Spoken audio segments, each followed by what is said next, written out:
Have you ever wondered how the massive dinosaur kill zone in the middle of America happened? We're talking about 3 countries, 14 states, and a stretch over 1,800 miles long and 1,000 miles wide.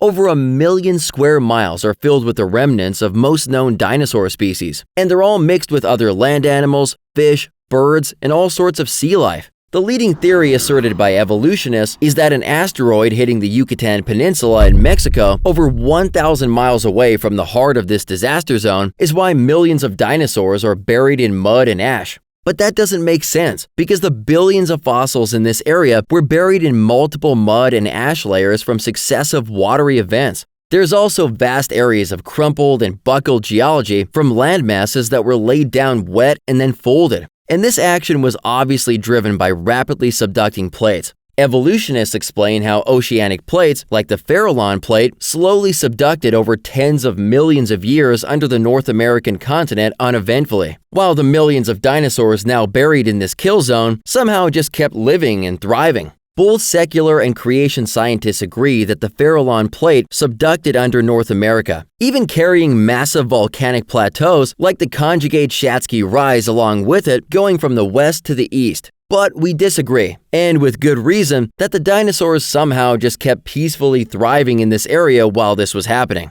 This subducting action would be like a spatula sliding beneath an undercooked pancake, creating massive folding and buckling just like we see all over North America today. The process even explains the rapid and catastrophic formation of the Rocky Mountains. This happened just thousands of years ago during Noah's flood, when the fountains of the Great Deep were broken apart and the year-long process of the worldwide flood unfolded. Massive oceanic rifting on a worldwide scale created new seafloor that was pulled under the continents, creating cycles of tsunamis that occur when the seafloor binds and then releases, just like tsunamis are generated today. This explains the multiple layers these creatures are found in as they were buried by the ever-increasing flood waters and tsunamis. These dinosaurs were buried furiously, with over 90% of them now found disarticulated or torn apart. Many of them are even found choking on mud as they died, with their necks arched backwards. Widespread volcanism that occurred during this process also shows this happened quickly, over a year, and not millions of years.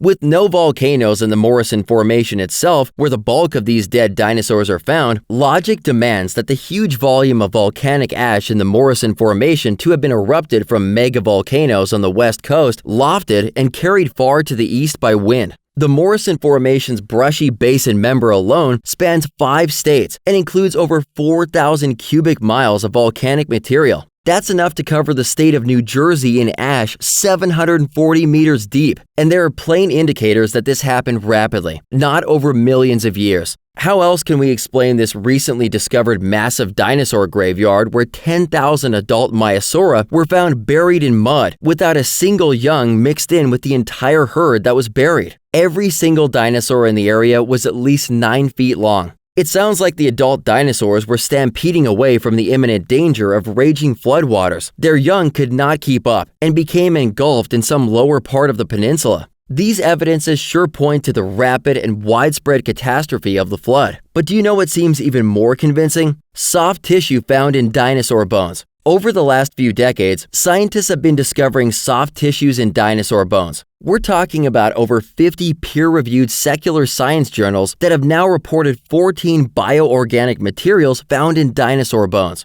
They're finding blood cells, blood vessels, connective tissue, and even collagen, which has a maximum shelf life of just tens of thousands of years, with some stretching it out to a maximum of 900,000 years. Either way, with a maximum shelf life of less than 1 million years, what's collagen doing in dinosaur bones that are supposedly 65 million years old? Many dinosaur bones are even found unfossilized in places like Madagascar, Alaska, and Montana. Even the founder of the largest dinosaur museum in the world admitted that usually most of the original bone is still present in a dinosaur fossil. Just look at this soft, pliable dinosaur tissue. This type of bioorganic material has been found in the bones of several different dinosaur species. It sure doesn't look like a 65 million year old rock, does it? When you step back and look at all this evidence, doesn't it look like the catastrophic worldwide flood described in the Bible that happened just thousands of years ago make better sense of this evidence? Looking for answers about what the Bible teaches about creation, the fossil record, dinosaurs? Download the Genesis Apologetics app from the iTunes or Google Play stores for answers to these questions and more.